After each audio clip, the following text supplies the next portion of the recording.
ને હાંભળી હે ગેલા કાનુડાની રે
ચક્રની શોધ લઈને પુત્રીની બુદ્ધિમત્તા વિકાસ માટે વિજ્ઞાન અને ટેકનોલોજીએ માનવને પ્રગતિનો આકાર આપ્યો છે.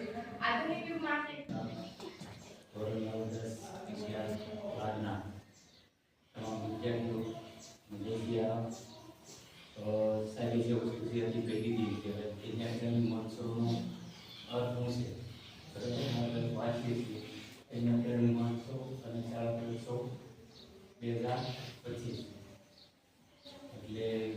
કન્યાઓને પ્રોત્સાહન આપવાનો આ કાર્યક્રમ છે, આ પ્રસંગ છે એવું કહી શકાય.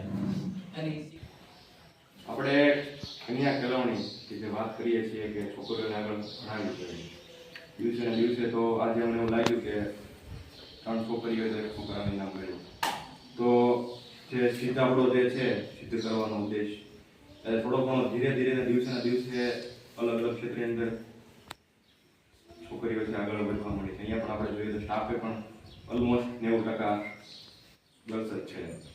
એટલે આપણા માટે સારી વસ્તુ કહેવાય કે છોકરીઓને ભણાવે છે એના માતા પિતા, એને આપણે ખૂબ ધન્યવાદ આપવો પડે કે બધા ક્ષેત્રની અંદર આગળ વધે.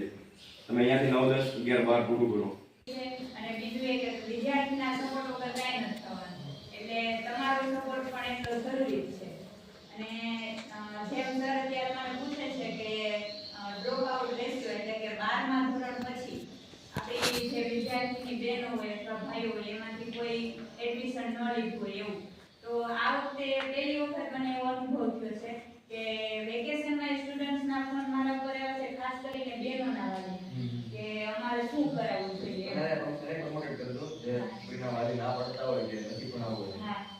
એટલે એને પણ બધાએ કોલેજમાં બી અથવા તો